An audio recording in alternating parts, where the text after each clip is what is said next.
wabarakatuh. Waalaikumsalam warahmatullahi wabarakatuh. Yang terhormat Ibu Herlina selaku Kepala SD Negeri Sedayu 4, yang kami hormati Bapak Ibu Guru serta karyawan SD Sedayu 4.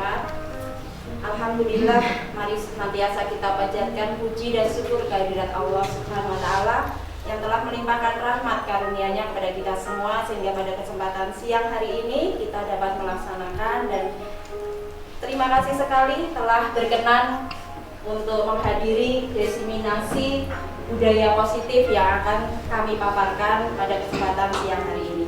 Salawat serta salam semoga senantiasa tercurah kepada junjungan kita Nabi Muhammad SAW sebagai uswatun hasanah, suri tauladan bagi kita semua yang kita nantikan syafaatnya di yaumul qiyamah. Amin.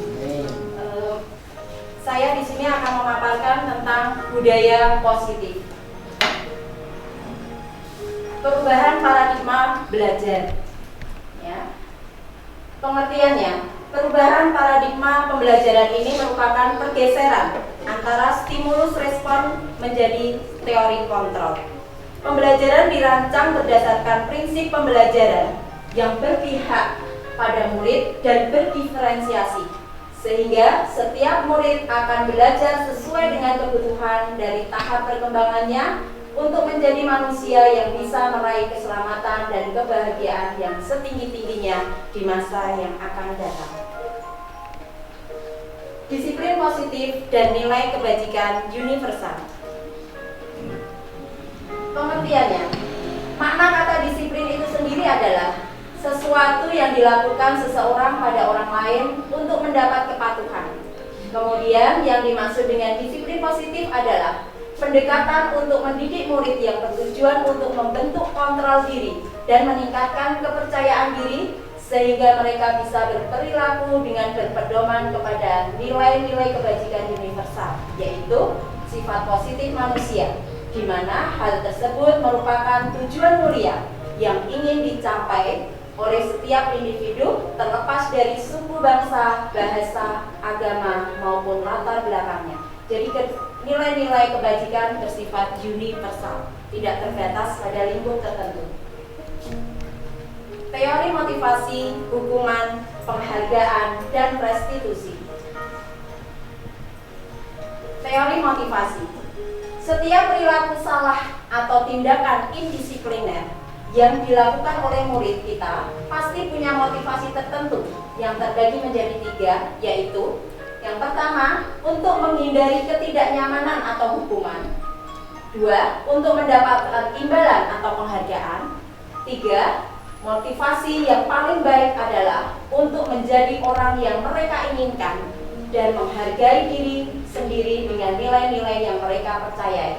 Ini adalah keinginan atau motivasi yang akan kita inginkan dari anak-anak didik kita atau murid-murid kita. Yang pertama, hukuman dan penghargaan. Dari tindakan yang didasari motivasi-motivasi tersebut, maka seorang guru akan memberikan respon kepada muridnya yang dikategorikan menjadi konsep disiplin identitas gagal dan konsep disiplin identitas sukses.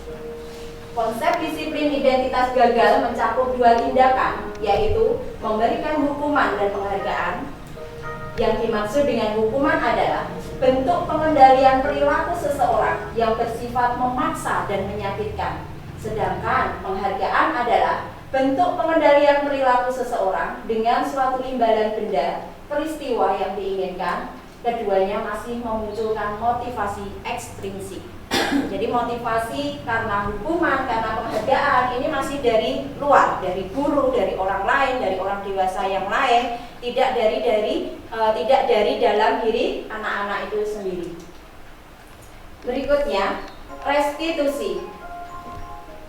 Kemudian konsep disiplin identitas sukses mencakup 2 tindakan, yaitu konsekuensi dan restitusi. Yang dimaksud dengan konsekuensi adalah bentuk pengendalian perilaku seseorang yang membutuhkan proses stimulus respon. Sedangkan restitusi adalah proses menciptakan kondisi bagi murid untuk memperbaiki kesalahan hingga mereka bisa kembali pada kelompoknya dengan karakter yang lebih kuat dan merupakan motivasi intrinsik. Ini adalah kondisi pada tahap yang pada perilaku yang motivasi yang ketiga tadi, yang intrinsik, yang dari dalam diri murid itu sendiri. Berikutnya stimulus. Stimulus atau rangsangan adalah istilah yang digunakan oleh psikologi untuk menjelaskan suatu hal yang merangsang terjadinya respon tertentu. Stimulus merupakan informasi yang dapat diindera oleh panca indera. Teori behaviorisme menggunakan istilah stimulus yang dipasangkan dengan respon dalam menjelaskan proses terbentuknya tingkah laku. Jadi ada stimulus atau respon dari luar sehingga anak-anak itu melakukan kedisiplinan atau disebut dengan disiplin positif. Respon itu merupakan reaksi, artinya penerimaan atau penolakan serta sikap acuh tak acuh terhadap apa yang disampaikan oleh komunikator dalam pesannya. Di sini komunikator di sini bisa adalah guru, kepala sekolah ataupun warga sekolah yang lain yang lebih dewasa. Misalnya anak kelas 6 dengan anak kelas 1 itu biasanya kan memiliki kontrol sendiri.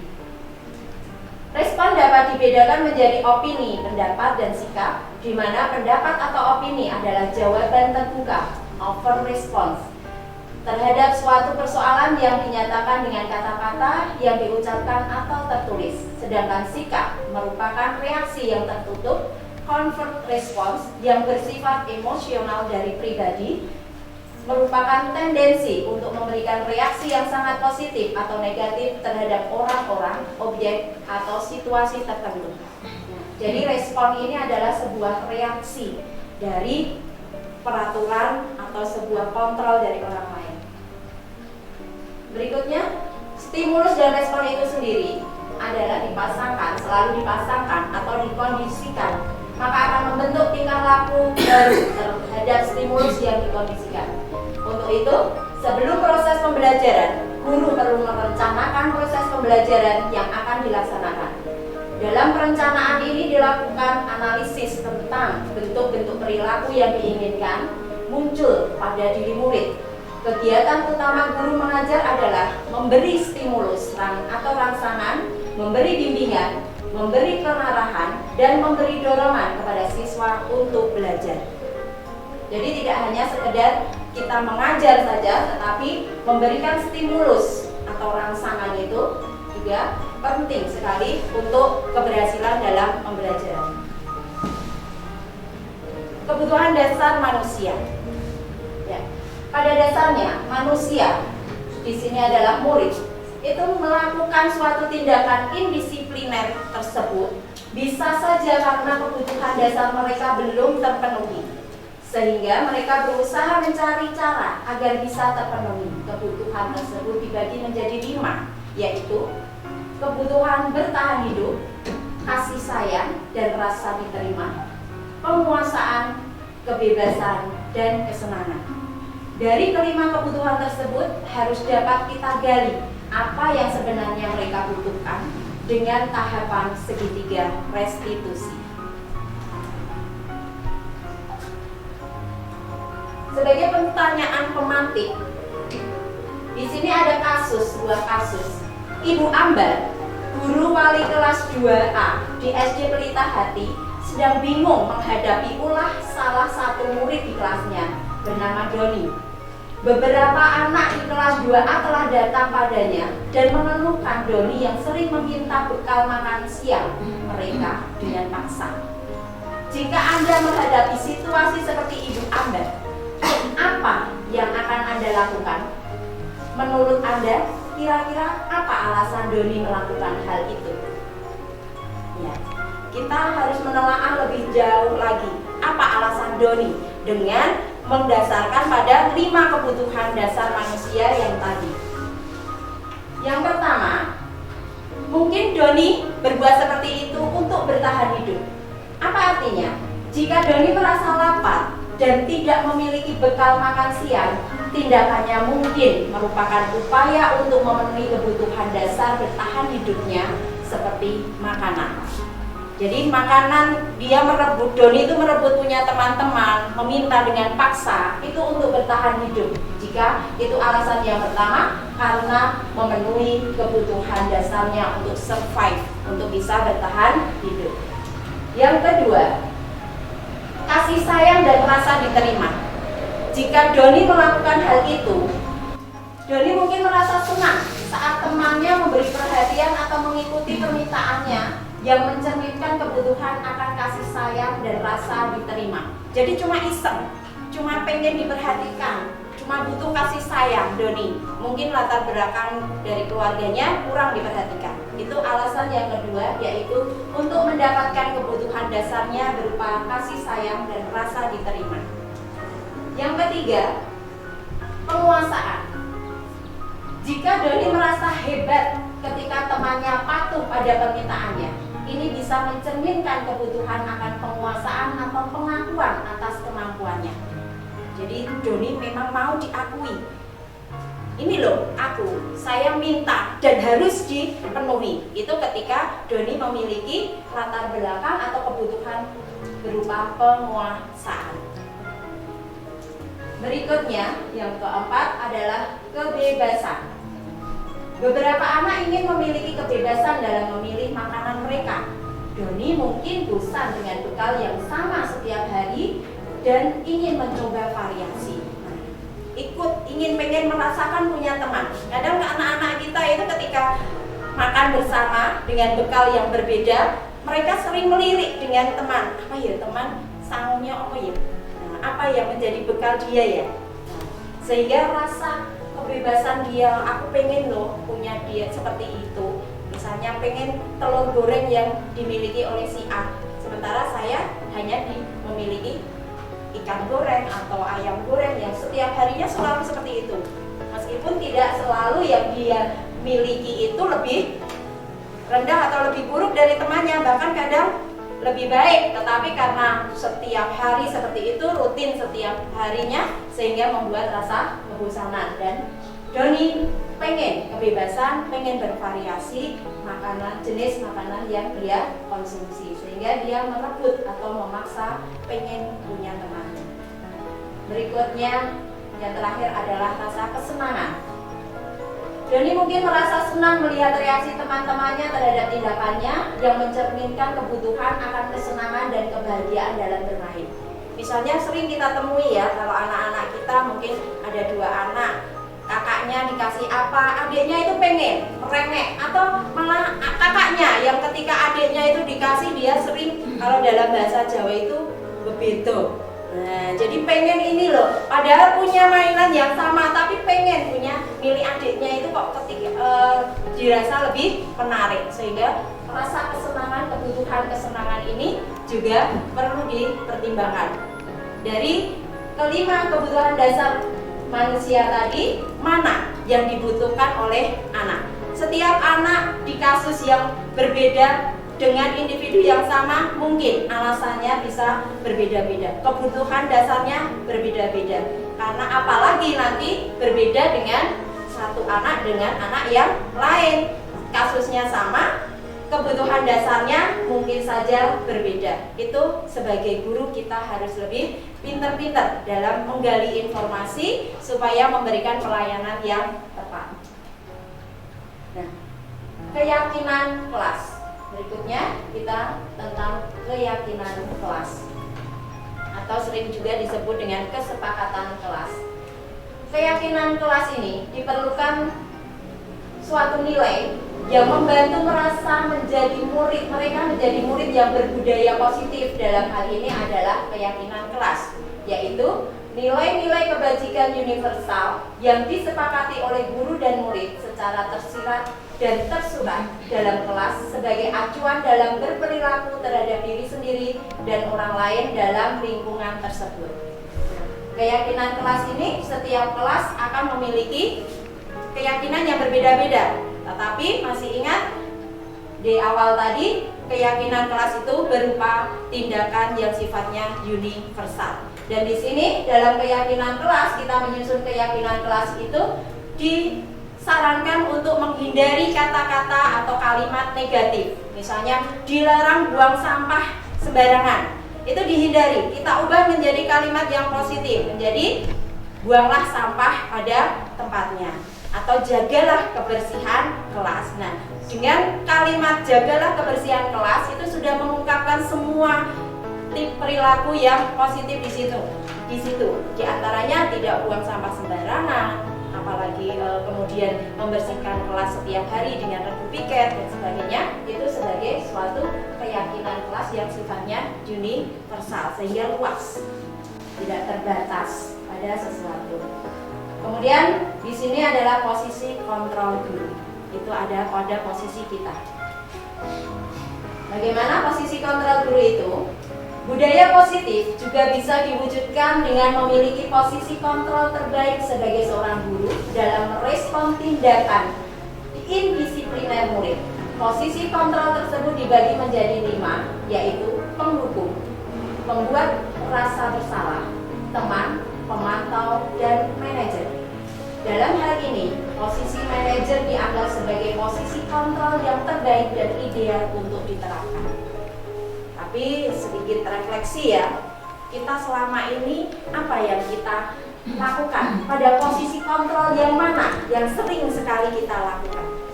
Kalau saya bercermin dari saya sendiri, kecenderungan saya sebagai guru yang tadi mungkin ya kebutuhan dasar saya adalah pengen penguasaan, ini posisi kontrol penghukum ini, atau paling tidak pembuat rasa bersalah ini yang sering saya lakukan. Nah, bagaimana dengan Bapak Ibu guru yang lain? Monggo kita introspeksi diri ke kita masing-masing. Posisi kontrol yang mana yang sering kita lakukan? Yang pertama, penghukum. Ini seorang penghukum menggunakan hukuman fisik atau verbal untuk mengendalikan perilaku. Guru dengan sikap seperti ini cenderung percaya bahwa satu-satunya cara untuk memastikan keberhasilan pembelajaran adalah dengan cara memaksa mereka, dengan cara mereka sendiri. Penghukum seringkali menggunakan ucapan seperti patuhi aturan saya, atau awas, atau kamu selalu saja salah. Itu adalah posisi penghukum, ngejudge. Kita mendiskreditkan anak itu dalam posisi yang salah. Mereka tidak pernah benar karena melanggar peraturan. Itu posisi kontrol kita adalah penghukum. Yang kedua, pembuat rasa bersalah. Ini biasanya Bapak Ibu guru yang melakukan hal seperti ini. Karena apa? Karena mengiba. Biasanya perempuan itu kan sukanya emosionalnya digunakan ya, sehingga dengan rasa iba itu diharapkan anak-anak nanti akan patuh. Nah, pada posisi ini, guru menggunakan kata-kata yang lembut untuk membuat orang lain merasa bersalah atau rendah diri. Mereka mungkin mengatakan hal seperti ini. Ibu sangat kecewa dengan kamu, atau berapa kali harus saya ingatkan kamu. Nah, pendekatan ini dapat menyebabkan siswa merasa tidak berharga dan mengecewakan orang-orang yang mereka sayangi. Jadi anak itu merasa, aku kok berbuat ini ternyata nggak bagus ya, nggak baik ya buat ibu atau buat guru, pak guru, bu guru. Ternyata itu tidak membuat mereka bahagia, atau kata-kata yang lain yang membuat anak itu merasa selalu bersalah, memojokkan. Tetapi dengan kata-kata yang lembut, mengiba, tidak menghukum keras, atau kata-kata yang kasar. Kemudian posisi kontrol kita yang ketiga adalah sebagai teman, di mana guru dalam posisi teman menggunakan persuasi dan hubungan baik untuk mempengaruhi perilaku. Mereka bisa menggunakan humor dan hubungan yang baik dengan siswa untuk mencapai tujuan mereka. Namun, ada resiko siswa menjadi tergantung pada guru tertentu dan merasa kecewa jika guru tersebut tidak membantu. Nah, ini kadang kita kedekatan dengan siswa itu kebablasan. Nah, harusnya dengan siswa itu tetap ada jarak kita sebagai orang tua dan anak. Kita teman, tapi teman yang bisa diajak untuk sekedar berbagi cerita atau kita memberi masukan-masukan dengan bahasa mereka, tidak langsung kita pure jadi teman mereka. Karena apa? Nanti akhirnya ini mereka akan menjadi ketergantungan dengan kita. Nggak asik kalau nggak sama ibu itu, nggak asik kalau nggak sama bapak itu. Karena apa? Karena memang keterbiasaan mereka bergaul dengan teman yang mereka rasa itu asik. Berikutnya, yang keempat adalah sebagai pemantau. Nah, seorang pemantau adalah orang yang menjaga ketertiban dengan memberlakukan hukuman atau akibat. Di sini lebih tepatnya konsekuensi nih kalau pemantau. Guru dengan posisi ini cenderung melihat perilaku siswa dan menggunakan bukti-bukti tersebut untuk membuat keputusan tentang tindakan apa yang perlu diambil. Guru yang berperan sebagai pemantau juga memantau dan mencatat informasi tentang perilaku siswa untuk referensi di masa depan. Jadi sebagai pemantau ini diberikan gambaran-gambaran apa yang nanti akan kamu capai. Kemudian tindakan-tindakan yang perlu diambil apa saja supaya nanti kamu bisa mencapai kesuksesan dengan tidak melanggar aturan. Karena ini di sini memberlakukan hukuman akibat, sebab dan akibat. Berikutnya yang terakhir adalah posisi control manager. Di sini posisi control manager, guru tidak berperan sebagai pengatur perilaku muridnya, melainkan guru sebagai pembimbing murid agar bisa mengatur dirinya menjadi pribadi dengan karakter yang lebih kuat lagi. Jadi di sini tugasnya adalah membimbing murid menjadi pribadi dengan karakter yang lebih kuat. Nah, disinilah konsep disiplin identitas sukses diterapkan melalui restitusi yang memiliki 3 tahapan, yaitu menstabilkan identitas, validasi tindakan yang salah, dan menanyakan keyakinan. Jadi kita tahu apa validasi menstabilkan identitas itu. Tidak semua orang itu memang tidak memiliki kesempurnaan. Kita selalu punya rasa hilaf, salah, dan sebagainya, itu hal biasa. Itu adalah menstabilkan identitas. Validasi tindakan, menanyakan apa alasannya, kenapa berbuat seperti itu. Dan yang terakhir, menanyakan keyakinan, apa yang ingin kalian capai nanti ke depannya. Kalau seperti itu, kalian harus memperbaikinya dengan seperti apa. Itu posisi manajer. Nah, kita sudah sampai pada kesimpulan. Demikianlah garis besar materi yang saya sampaikan dalam kegiatan pengimbasan materi modul 1.4. Melalui kegiatan kali ini saya berharap rekan sejawat bisa mengimplementasikan sedikit pengetahuan yang didapatkan di kelas mereka masing-masing sehingga budaya positif bisa terwujud di sekolah kami. Tentu banyak sekali hal yang perlu saya perbaiki dalam pelaksanaan kegiatan ini. Untuk itu, saran dan masukan baik dari fasilitator, pengajar praktik, kepala sekolah, dan rekan guru di sini sebagai audien langsung, kegiatan-kegiatan yang akan saya lakukan berikutnya. Mohon bimbingannya dan mohon saran dan masukannya, apa yang harus saya perbuat, saya perbaiki, dan nilai-nilai kebajikan apa yang telah saya miliki dan bisa diteruskan atau dikembangkan lagi. Demikian paparan dari kami. Ini kami dokumentasikan kemarin kegiatan bersalaman dengan murid. Ini memberi keteladanan kita bahwa ketika kita datang itu menyapa yang lebih dulu datang. Itu adalah kebiasaan yang nanti insya Allah kedepannya akan menjadi sebuah budaya yang positif.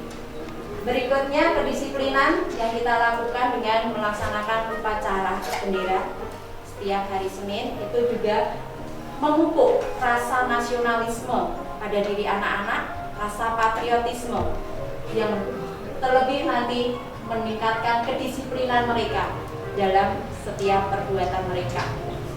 Dan yang terakhir, biasanya di kelas 4 sudah kami terapkan ini bersalaman dengan teman untuk menjaga kerukunan. Mohon maaf kalau kelas 4 sudah mulai anak dewasa, istilahnya sudah mendekati masa puber, jadi ya remaja. Jadi bersalamannya saya atur memang untuk yang putri dengan putri, putra dengan putra, sehingga mereka saling bersalaman. Dan sebagai imbasnya saya pengen itu nanti menjadi sebuah budaya yang mencerminkan persatuan dalam dan juga kerukunan dalam kehidupan kita baik itu di kelas maupun di sekolah. Tapi mereka masih ada kata malu kemarin nih, malu bu, masa salaman. Nah seperti itu ya, memang harus dibiasakan sedikit demi sedikit supaya apa? Sedikit kebiasaan nanti menjadi disiplin positif, dan akhirnya kalau berkembang konsekuensinya atau akibatnya nanti secara kontinu, konsisten, berkembang terus, insya Allah akan menjadi sebuah budaya positif. Ini pemateri adalah diri saya sendiri, Tri Nora Ayu, guru kelas 4 SD Negeri Sedayu 4 Muntilan. Demikian, terima kasih. Mohon maaf atas segala kekurangan dan kekhilafan apa yang saya sampaikan, kurang dan lebihnya. Mudah-mudahan membawa manfaat untuk diri saya pribadi dan untuk Bapak Ibu semuanya. Terima kasih. Kami cukupkan sekian. Billahi taufiq wal hidayah. Wassalamualaikum warahmatullahi wabarakatuh.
kelas tuh ya.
Saya ingin kelasnya tetap bersih. Sepakat tidak?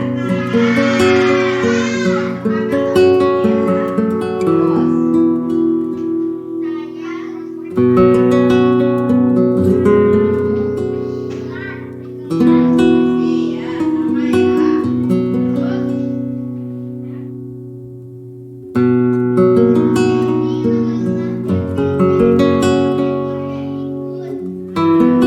Ada tambahannya, tidak ribut.